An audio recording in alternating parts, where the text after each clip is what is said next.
What's up, everybody? This is Pete DiCarlo with DFC Investment Financial Podcast, episode number 1.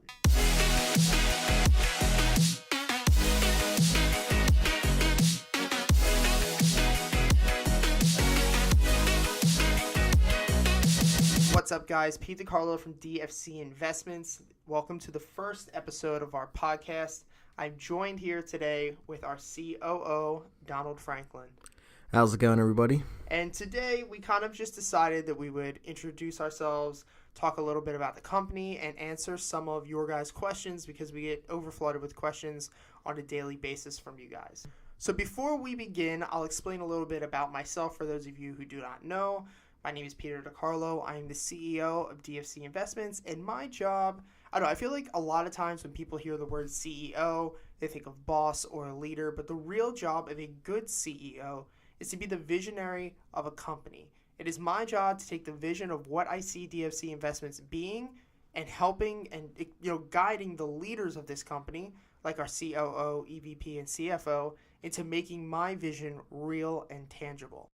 One of the biggest things that we look for when investing in a company through stocks and bonds is who is their CEO? What is their vision for the company, and how are they going to adapt and change with the future? If you look at the CEO of Coca-Cola back around 7 to 8 years ago, for the first time, they actually had the same amount of market share with Pepsi. At the time, all the chairmen and everybody else who worked for that company were afraid that the soda market was going down and that they would lose all market share to Pepsi for the first time since the existence of the company. So the CEO of Coca-Cola at the time said, I want a list of how many ounces of beverages America drinks. And everyone's like, well, what is the importance of that? Why do you need that? And he said, I just want to know how many fluid ounces are drank and consumed in a day. It doesn't matter if it's milk, doesn't matter if it's water, doesn't matter if it's soda. Give me the numbers and I will tell you why I'm doing this.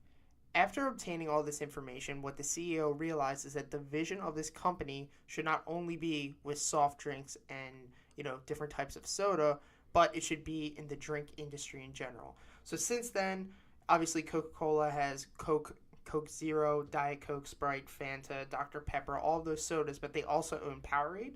They also own Dasani water. They also have a lot of Bacardi mixers that they do, which I never knew. They also have vitamin water. But the point is that the CEO, as his job, is a visionary.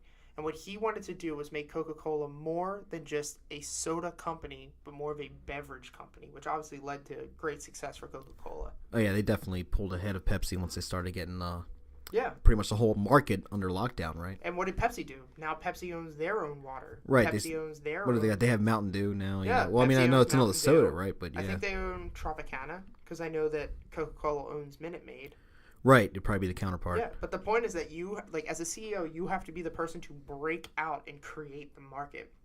Inside of our main boardroom here at DFC Investment Headquarters, we have a quote on the wall from Henry Ford that says, if I would have asked people what they wanted, they would have wanted a faster horse. And, that's why sometimes as a CEO and as an owner of a company, you need to create the market. You need to let people know what they want and what they need.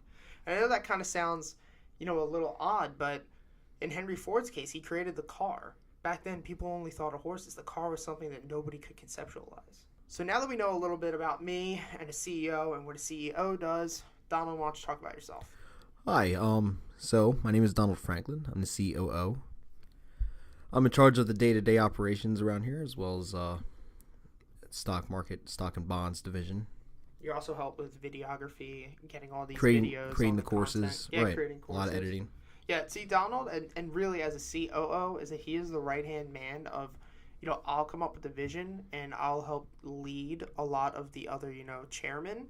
But his job really is to make sure that the day-to-day, I wouldn't say minute, but the tasks that have to be done that aren't so glamorous, make sure the people under him do the job that they need to be done. Right, and I'll collaborate with a lot of our colleagues to make sure it does get done. Yeah, and also, like you said, he's in charge of a lot of the stocks and bonds division, which is something that we're working with now.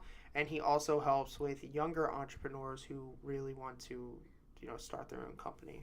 As well as help people also get involved with the stock market. Yeah, of course. I mean, because there's a lot of beginners who think that in order to get into the stock market that you have to have, $10,000. I mean, while you do want to have a certain amount of capital set aside, and obviously the more capital that you have, the more money you're going to make and the easier it's going to be. Right.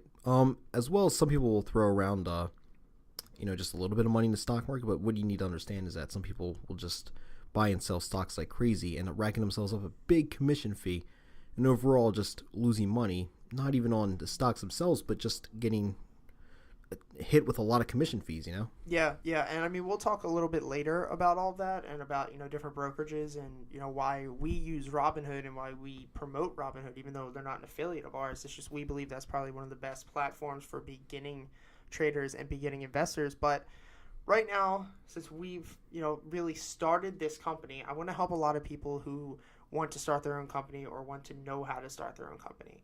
What do you think has been the hardest thing as a new, I wouldn't say entrepreneur because you've had an entrepreneurial mindset for a while now, but actually starting a company? What do you think is the hardest thing? Actually, I would go ahead and say put it into practice, You had to start spending a lot of time, cut off a lot of money. Yeah, you got to cut off a lot of, a lot of people. Yeah, just to, you need to make sure you prioritize your time right in order to make sure you're putting the company first. And that's really hard to do, especially when you're not used to that kind of lifestyle. Yeah, it takes a lot of dedication, and a lot of things too is like you said, actually putting it into practice. It's one thing knowing how to start a company. It's one thing, having the money to start a company. It's kind of like the same thing with investing in the stock market, but you don't actually realize how fucking time consuming and how hard it is, and the real risk that is affiliated with it until you actually do it, and your money's on the line, your time is on the line, and your dedication's on the line. Right, and who's to say that I'll be successful or fail, right? However, all I know is that I'm going to do everything I can to make sure I'm successful. I'm going to put every inch of my time, all of my work is going to go into this, and I'm going to do my best to, see what happens. Yeah, and I mean, I've seen a lot of dedicated people who have more dedication than I would think that I have on the surface, on the outside, but I've seen that when they get into business, they get chewed up and spit out so quickly because they can't take failure. Like, failure is one of the biggest things that we have to learn to take advantage of in life, but especially in business. Like, you are going to have a lot of failures as a company, especially in the beginning. Like with us, we were offering the Successful Mindset course for the longest time. And it's something that we're still going to have, but what we realize is that not a lot of people give a shit about the Successful Mindset. Our target market in the beginning of this company was people who don't know anything about investing, people who don't want to invest. We need to show them why they should invest, why they should become entrepreneurs, why they should chase their dreams.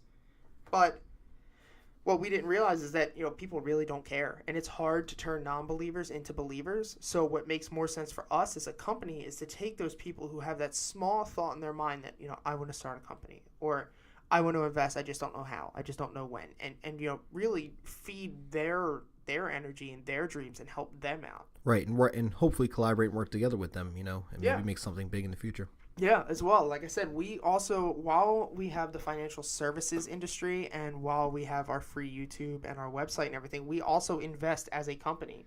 I guess we'll go in right now and just kind of talk about, even though it's not planned, but multiple flows of income and how important that really is as a company. If you want to stay in business as a company, or even thinking about your personal finances, you have to have multiple flows of income, because think about how many expenses do you have coming out. It's not just one expense that comes out every month from your personal finances. It's 10 or 20. You have car insurance. Well, yeah, you got car insurance, car payments, you have phone, mortgage, operational costs for your house, utilities and whatnot. You have phone. You have a whole bunch of things, but what is your one income source? A job. Yeah, so about having multiple flows of income would be obviously the best route to take or tackle life, right? Yeah, and I mean, so if you look at Apple, right, they don't have one source of income. They don't just have the iPhone. No, they have the iPad, they have the iWatch, they have the iPhone, they have Apple TV, they have Macs, MacBook Pros, MacBook Airs, iPads, so many different things that generate different forms of revenue. Because as a company, and you have to think of your personal finances as a company, we actually talked about this topic in detail. I'll link the video below if you guys want to check it out after this. But you have to think of yourself as a company, and can you stay in business as a person, with your personal finances? You have to have multiple flows of income. Now, it doesn't mean that, you're going to make $50,000 a year from your job, $20,000 a year from the stock market, $20,000 a year from real estate. But the point is exercising the idea that you need multiple forms of income, which is why I got into the stock market at the first place. Well, it's always about educating yourself in the best routes that you personally can take. And I can't emphasize education. You want to look at all the information you can get your hands on and use it to your benefit. Oh yeah, people stop educating themselves after high school and college, and for what? Like, why are you going to educate yourself for 25 years and then just the next 75 years of your life not educate yourself on anything? Just cut it short, right? Yeah, I mean, my goal for multiple flows of income was like, all right, I have my job, and then I'm going to put about $5,000 in the stock market, and I'll be happy if I make $5 a day. I mean, I'm making more than that now, luckily, and there are days when I lose more than that, but what I've realized the most about multiple flows of income and investing that has changed my life for the best is that all I want to do now is put more money into that Robinhood account. Right. And as well as you start to get in, it's good when you get to a point where you enjoy investing, right? That's the point, that you want to enjoy what you do no matter what. However, in order to really take advantage of investing, and as far as just maybe getting another job or any kind of other outlet of income, another flow of income, you need to be in. Yeah, and you need to be in that mindset is the biggest thing, really. Like, one of my biggest things was that I'm like, oh, I can take $10 a week now, just put it in the stocks. And then I was like, oh, well, I can put $20 a week or $30 a week. And that's the biggest thing that has changed my life. And one of the biggest things I realized that helps a lot of our clients. One of our clients, Dan, he's like, dude, I love investing, but I just can't wait to put more money this week out of my paycheck into my Robinhood account. And that's what investing is really about, is building wealth over time. One of the biggest things that we see as a company is people are like, if you have one stock that you want me to put all my money in, and I'm like, no, like, that's not it. You're not going to, anything that's worth it in this life, it's not going to happen quickly. You're not going to lose 30 pounds in a night. You're not going to make $10,000 in a day or 2 days in the stock market. You might make $10,000 a year. But you have to realize that you're in it for the long haul. That's what financial freedom is. A lot of people get lucky, and a lot of people put 100 hours a week into something they want to do, but no matter what, it still takes time. Right, and if you don't, you can't just count on something just kind of working out. You can't just get lucky. It takes a lot of, just like you said, a lot of patience, man. Because and the thing is, a lot of people won't even start with themselves. Yeah. A lot of people won't start, and then they'll never achieve financial freedom. Yeah, I mean, and I listen to a lot of Gary Vaynerchuk, and the one thing that he says is, like, he said that when he first got big and he really got, like, a name for himself, that all of his friends from high school would send him letters saying, like, hey, Gary, do you remember who I am? And you're so lucky. I'm so happy that you got so lucky. And he said that he personally responded to every one of them. It was like, oh, yeah, thanks. Fuck you. Like, I'm not fucking lucky. I worked 100 hours a week for the past 20 fucking years in the dark when nobody saw what I was doing. Nobody saw the shit that I went through. Like, it's not luck. There is luck, but the people who are lucky usually are broke within a couple of years. That's why lottery winners can't keep their wealth. They don't have the mindset of investing. They don't have the mindset of success. Right, and you see a lot of football players, the story stays the same with most athletes, most, like I said, lottery winners. They don't know how to budget their money, at all. And not even budget, but just they don't know investing. There's nothing goes on besides they get a lot of money, they spend a lot of money, and then they're broke again. I love football, but football is got to be the worst career choice you could ever do unless you're an analyst or something. Like, I grew up playing football for 8 years of my life. Do you know what the average career length for an NFL running back is? No. 2 to 3 years.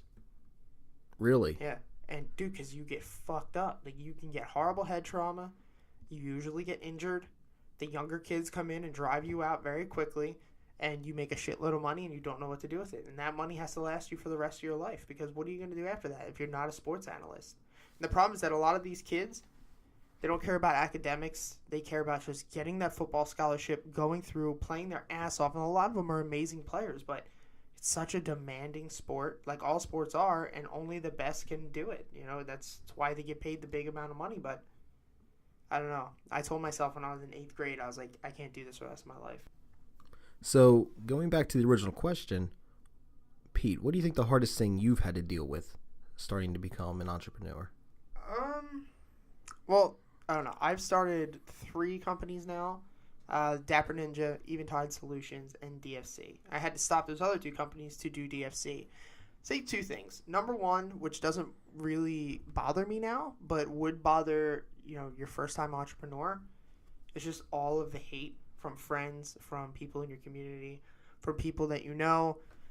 And it's sad because a lot of times these people just don't love themselves. They don't like where they're going, and they don't like to see other people succeed. So, they're going to just cohort together, talk a bunch of shit on you, say how dumb your idea is, and, really sadly hope for the worst. I would say that the second would just be having the grit and knowing that, this is going to take a long time and I'm going to fail a lot. Our office is right next to a trolley. So, if you hear that every couple minutes, that's a trolley. But going back, it's definitely the perseverance and realizing, this isn't going to happen overnight. That's something that it was a hard pill to swallow in the beginning because I used to think of, this is our big break. This is the big stepping stone that we're going to move into the future. And once you stop looking at, an entrepreneur life as a big stepping stone or that one thing that's going to happen and look at it as a bunch of little bricks that you're going to pile together to create a fucking awesome house, your life will be a lot easier, Right. Now, you speak the truth on that. What do you think? Do you get a lot of shit talked on you? Yeah, absolutely. Yeah, and what's the funniest part is all those people who talk shit are probably listening to this podcast at some point. Whether it's just to sit around and talk shit on you or to actually learn something from you. But it's hard, man. I know my family for the longest time talked a bunch of shit on me, didn't like what I was doing, thought that everything I was doing was stupid. I know you said that your dad said the stock market was dumb. Oh, right. Yeah, my parents are absolutely against everything that I've been doing. And the worst part is, too, that's how my family and my friends are, but my best advice I can give to somebody who's going through this is never, ever in your entire life take any amount of, learning constructive criticism and learning to take constructive criticism is very, very handy, but know the difference between constructive criticism and just somebody being an asshole. But never, ever take advice from anybody who is not in a position that you want to be in. If a homeless guy starts telling me about finances, I'm going to laugh at him. If a 300-pound man starts talking to me about fitness and nutrition, I'm going to laugh at him. If a wooden tooth dentist is going to come in and, be like, oh, this is how you should take care of your teeth, I'm not going to listen to them. So don't ever listen to anybody who is not in a position that you want to be in. And I feel like the funny part is the people who talk shit on us are all in positions I would never want to be in. Right, and of course, to the friends that are sticking around, the few of the homie boys that are sticking around, really appreciate it, man. Always got to appreciate the ones who will be the rock with the situation. A lot of entrepreneurs find out why they do things during the hardest times. For me, I really stuck through a lot of the bad shit in my life to prove everybody wrong because I love proving people wrong. It's one of the best feelings in the entire world. And I've proved a lot of people wrong in my life. But the older I get, the more that I like proving people right. Instead of proving hundreds of people wrong, I'd rather prove the 5 people that have stuck with me for the longest time right. Yeah, that is a better, probably even a healthier way to look at it too. Oh yeah, definitely, and that's how I see as a CEO that I have to look at it as well. I'm gonna prove you guys right. You guys put your time, put your money, you put your faith in me, so I want to prove you guys right. I don't care about those fucking, they always say the lion doesn't care about the opinion of a sheep. I don't care about the opinions of all those assholes who talk shit. I care more about your guys' opinions, how you see me, how we're going to generate revenue, and how we're going to build this company bigger, better, and stronger. Right, because those are the people that matter to the situation, you know what I mean? You said about the vision, about how you look to us, right, being your colleagues and everything.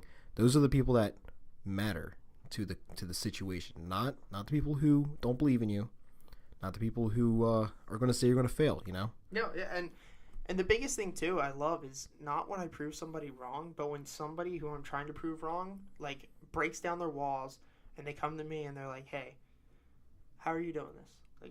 Shed some light. And I will never turn somebody down. You can blatantly talk shit in my face and be like, fuck you, Pete. You're an idiot. Your company's never going to go anywhere. But if you come to me in a year, 2 years, 5 years, 10 years, you say, hey, listen, man, I need some help. Sorry. You want to help me out. Dude, I'm always there to help somebody. Always.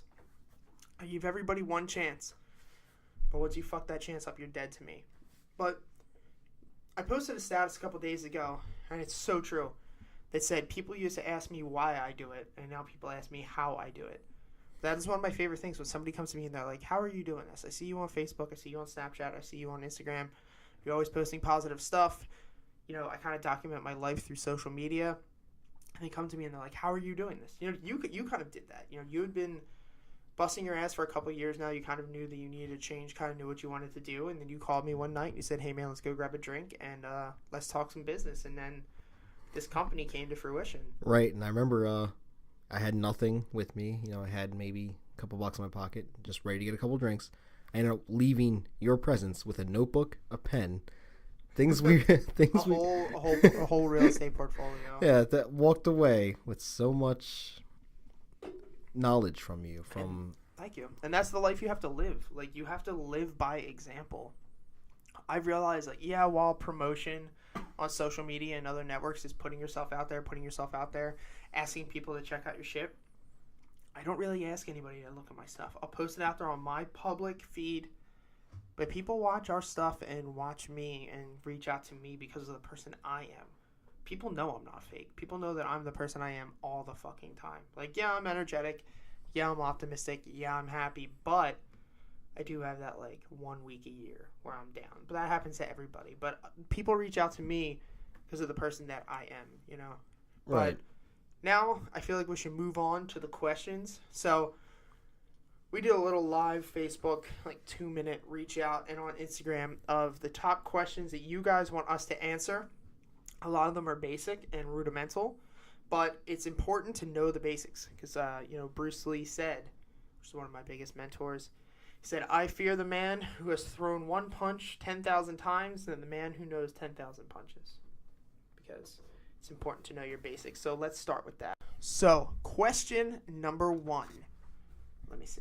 Okay, here we go. Quality content versus quantity. What do you think, DJ? I think you need to have a very strong mix of both, honestly. Yeah, because so if you're putting out subpar content like 7 times a week every single day, you're not going to get good feedback. But if you put out quality content once a month, yeah, that's good, but you're still not going to be in the public's eye enough. Think of how much stimulus, how many things there are out on YouTube, how many TV shows. Like, we only have time for a certain amount of those. Like, how many TV shows or YouTube personnel do you follow? Tons. At least 20, 30 people on YouTube alone, right? Wait, that sound like a fart? Yeah. Yeah. But you were farting over here. No. That's my shoe. You gave me a look of like, what in the fuck was that? Oh, it does. No. So, but no, I agree. Like, quality content and quantity at the same time. I would say if you're trying to create a schedule, I would do about, which we're going to stick to, about 3 to 4 videos a week that are quality. And when I say quality, it doesn't mean that you need to have the best camera or the best audio equipment. Like, right now we're using we're talking about content. Yeah, like an $80 Snowball microphone, like an $80 Yeti microphone, and then our camera is a Canon G7X Mark II. It's like an $800 camera, but you can use an iPhone. When I say quality, I mean the quality of the content that you're putting out. So if you're, you know, a comedian, make sure that the jokes are written well. If you're a sketch comic, make sure that, you know, the sketch is, would that be considered a sketch? Sketch comedian? Sketch comedian. What is it called? Like, are you talking about talking about little comedy sketches? Yeah. See, I'm thinking you're talking about like little sketches like a comic or something. Like, you know mail order, Workaholics? Yeah. Yeah, well, they had mail order comedy, which was before it, and it was like 3 to 5 minute little like comedy things that they would put together. I think it's called sketch comedy. Yeah, little sketches. Yeah, like SNL not or something. Not like drawing cartoons. Yeah. I mean, all right. So if you do draw cartoons and you draw anime and whatnot, then make sure that the actual work is quality work. And if you're in the education services and knowledge industry like we are, make sure that the information you're giving away is good information, quality information that people are going to want to listen to. So really, I know it sounds kind of, you know, like not the answer that you want to hear, but when it comes to quality versus quantity, you really want both. I would say, like I said, 3 videos a week, good quality as far as everything that you're going to put into it. Next question is kind of moving into like stock market basics, but it's for people, I guess, who really, what are you laughing at? No. All right, so the next question is, what is the difference between a stock and a share? This is something that a lot of people have big misconceptions between because they sometimes think it's the same thing. I know I did when I first started, like, investing, but a stock is a company that is publicly traded. If you ever heard of IPO, that means an initial public offering. So that means that the company is going to go public and they're going to sell their shares. So a stock is a publicly traded company. So Starbucks, Apple, Tesla, all of these companies, they are publicly traded. And a share is a portion of that company that you are able to own. So I think that Apple has in the billions, like 30 billion shares. They're in the billions with how many shares they have available to the public. Yeah. So say their shares right now are going for about $158 a share. So I mean, you can imagine what that's worth. 158 times 30 something billion. That's a lot of money, but it depends. The share is the portion of the company that you own. The stock is the publicly traded company. And while we're at it, I guess we should talk about a bond, because I had no clue. The only bond that I knew was like the ones that you get when you're a child, and like the war bonds. Yeah, like the war bonds. Like you get, like I remember my fucking grandfather every year. He'd be like, "Here, guy, here's." I still have some laying around somewhere. I traded them. Did all you? In, man, yeah. No, but he was like, "Here's $100 bond," and I'm like, "Oh, that's great, Pop. Like, in 10 years, I'll cash this $100, and my life will change forever." Like, no, like that. When I went to the bank to cash like the last bond that I had, it was like 10 years ago. I was like 27, or when I was 17 or 18. And the guy was like, "Yeah, bonds, like these type of bonds are the worst bonds that you could ever get. Like the return on investment is so one of the worst stupid. gifts imaginable." Just even with inflation. So, kind of sidetracked real quick. We'll get back to the question. But inflation is 3% right now. So if a pack of gum costs $1, this time next year it'll cost $1.03. 2 years from now it'll be $1.06. On and on and on. Your average savings account interest rate that a bank will offer you is about 0.5%. So if you put your money in a savings account, you're going to lose about 2.5% a year. So that's something to think about. It's another thing to think about as far as the stock market too. If you make a 3% return that year, you really didn't make any money. Right, you'll technically be beating inflation. Yeah. That's barely if you're 3.1%. Yeah. So I mean, we on average hit about 8, 9, 10%. And it really depends on, your style of investing, and really how good you are at doing your diligence. But going back to what a bond is basically a really glorified IOU. So a company needs to raise money. They will hand out bonds. You will purchase a bond, say for $100, and then you'll get a certain return rate and interest rate. It's usually a very low bald interest rate.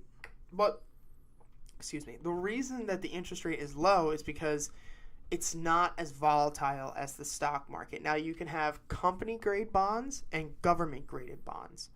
We always say to do a government-graded bond because the government, what do you know, they're not going to default on their loan because why? They can just print money.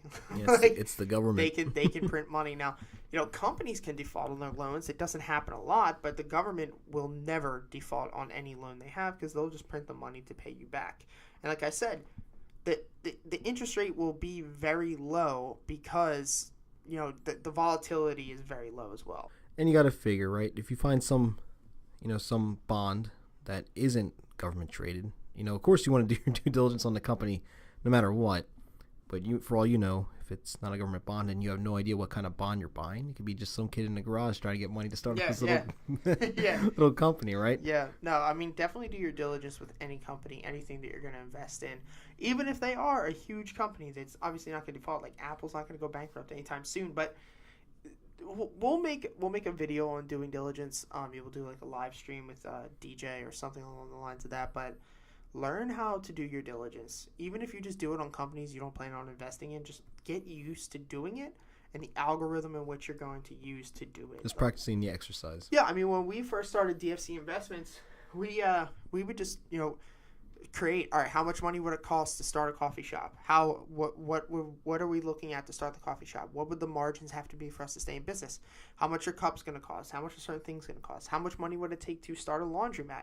How many washers will we need? How many dryers will we need? What are the taxes going to be on all of this? And, we didn't plan on doing it, but it's just getting used to doing that as a company is so important. Getting used to thinking that way is what's important, too. Right. And bonds, in a nutshell, glorified loans. Yeah, basically. Moving on to number 4. What is a broker? God, when I started this, whole investment thing, I had no clue what a broker was because to me, I always knew this guy, Lou Glace. I think he's still out there. If he listens to this, shout out to you, Lou Glace.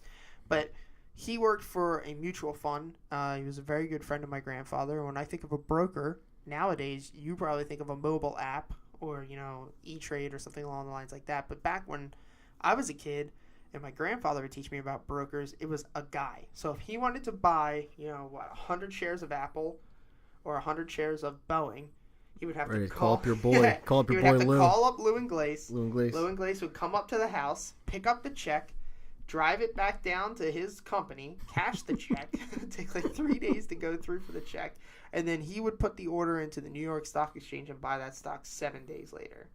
Yeah, if you know what swing trading is, and if you think it's hard now, imagine going back 10, 15 years. But not even that. Can you imagine, if, you decide, all right, I'm going to put $10,000 into Apple, and then, their quarterly earnings come out, and they're low, and then you buy, you just lose a shitload of money. It takes 7 days to pull out. That would be horrible. We're really gifted and blessed right now to live in a time where I can, put $10,000 automatically in my Robinhood account and then buy it within 3 or 4 minutes and sell it within 3 or 4 minutes. But all right, so you want to talk about what a broker really is. All right, a broker typically represents either a seller or a buyer in a transaction, right? They're really usually just the middleman. Right, usually for a commission fee. But brokers, they would be the people at the stock exchange throwing their fingers up in all kinds of crazy directions. Wall Street. Yeah, right.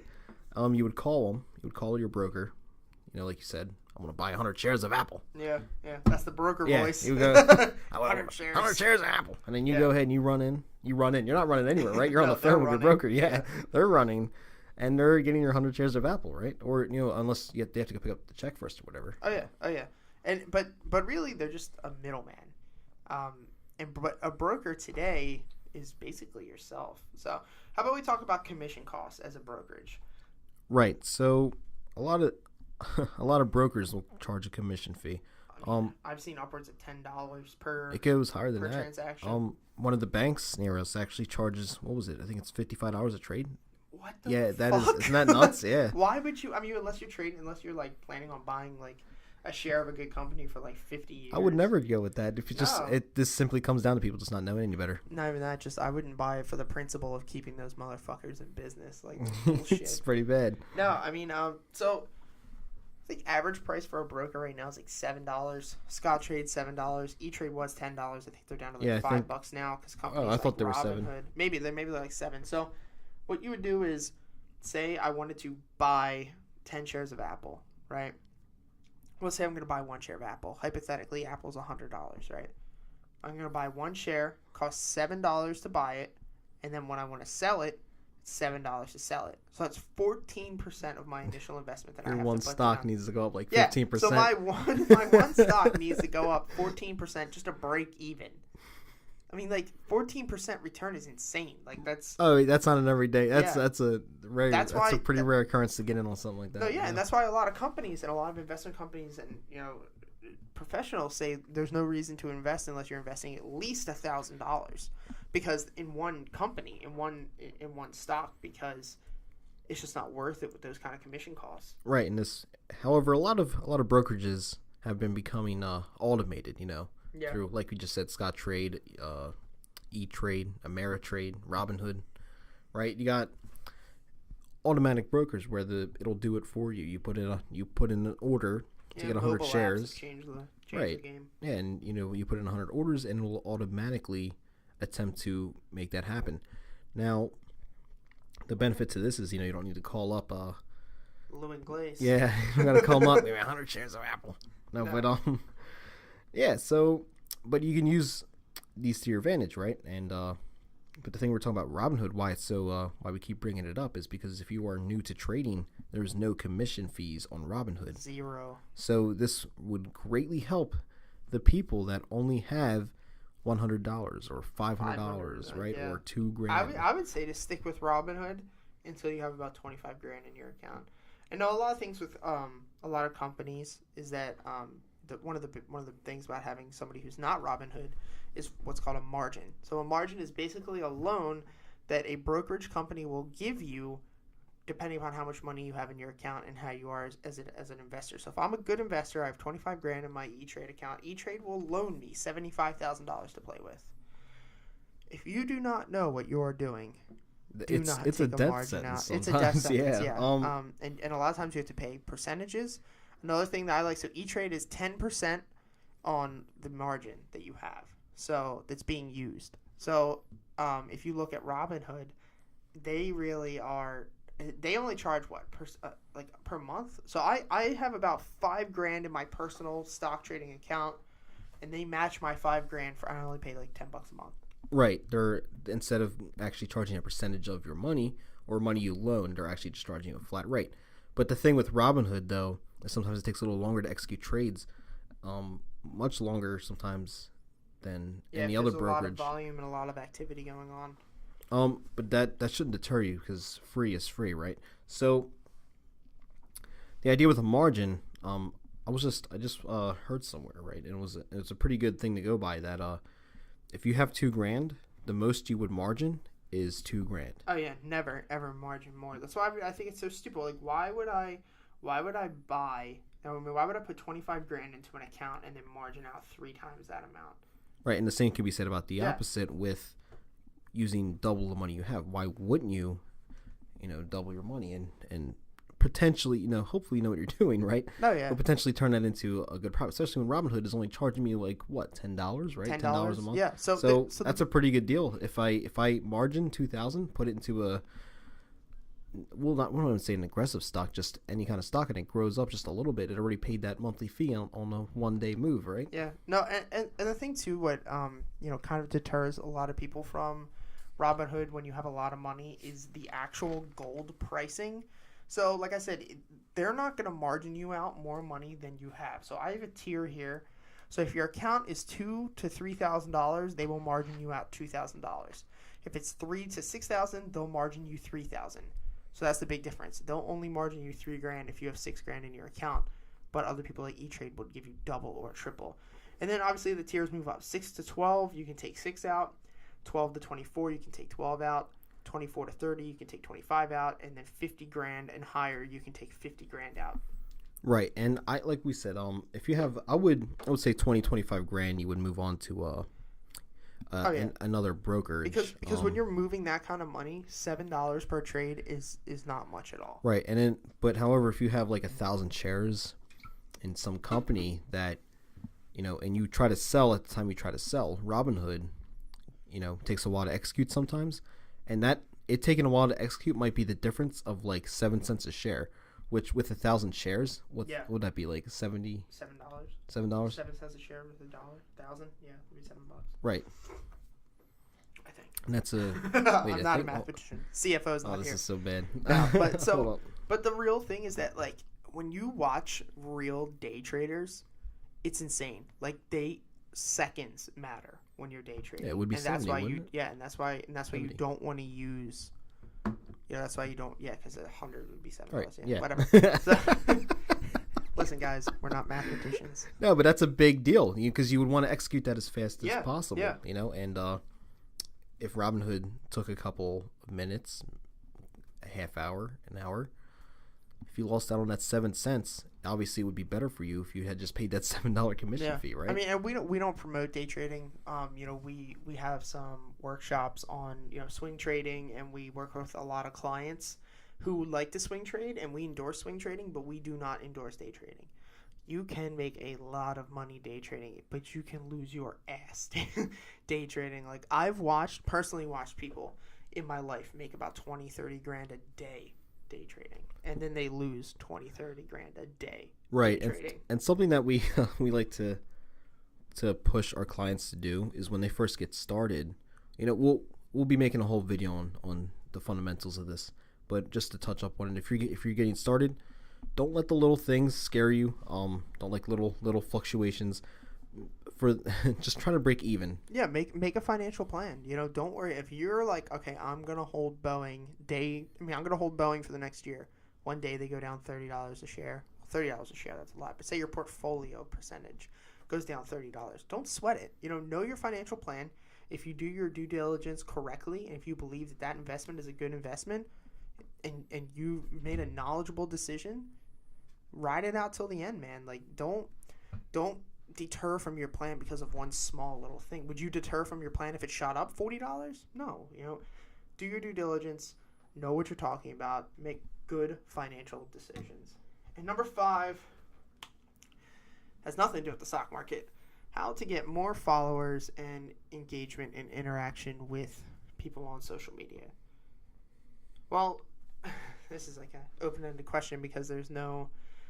So, all right, so we'll start with this because there is... The person who sent it in didn't send an actual, platform, because every social media platform, every entertainment platform really has a different algorithm to, how you're going to approach it. I would approach Instagram followers differently than I would approach Twitter followers. I would approach SEOs and, getting hits on my website different than I would approach YouTube. Okay, so this is when I was doing the Dapper Ninja, which was all on YouTube and online. I'd reached out to a lot of people, saying, how can I triple my views? How can I triple my exposure? And a lot of people say back to me is triple your content. If I'm getting 100 views a week on one video, if I put out 10 videos, how much do you think I'm going to get? Well, hopefully 10 times more, right? But I mean, you want the quality, but the whole point is like, when it comes to social media, like, you really will see a huge, like, right now we have 4 videos out, okay? So we're not going to have a lot of followers, but once we get about 100 to 200 videos out, the more people are going to see it, the more that we're going to reach, and it's a compounding effect that will happen.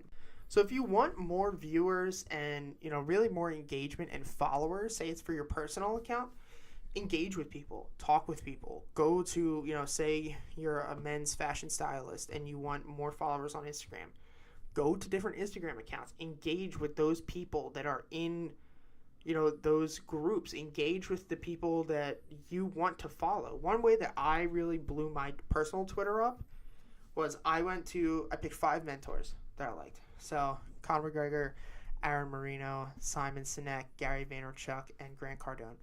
And every day I would go to all of their accounts and I would see who is following them. Who are the people that are following my mentors? And I would go to the followers list and I would pick out people that I wanted to be friends with, people that I wanted to follow me, and I would add them. And then once I would add them, I would message them and say, hey, find out about them. Hey, I see that you're a fashion blogger. Is there any links you would like me to share? Is there anything I can do to help you? Because, I mean, DJ, you'll know this being in a company now, is that people always want to take from you. Check out my link. Go to this page, do this. But when's the last time somebody was like, how can I help you? Right. It makes a lasting impression. The same thing happened when I was trying to find a mentor, and where I am now, in the law office that I'm at, is I called up so many lawyers and said, hey, my name is Pete DiCarlo. I want to get into law. How can I help you? Can I come in once a week and just help you for free? No, like can an internship, right? Yeah, because people want to know, like, what can I do to help you for free? And I would say the biggest way to get followers, it's the same thing with money. It's the same thing with anything. It takes a while. It takes hard work, and to engage with the people that you want to be in. So, all right, we're going to wrap it up because I got to pee. My throat is killing. I'm not used to talking for 43 minutes straight, but we're going to make this podcast a weekly thing. Usually shoot them Friday, Saturday. Hopefully get them out, Sundays, Mondays. So thank you guys for listening. I'll link down below our YouTube. Put out 3 videos a week. If you guys want us to talk about something important, if you want to talk about something important with us or something you want us to go over, shoot me an email, peter.dicarlo@dfcinvestments.com. Check out our website, www.dfcinvestments.com. Check out our YouTube, Facebook, Twitter. Thank you guys for listening. Comment down below on things you liked, things you didn't like, and let's build a fucking empire together.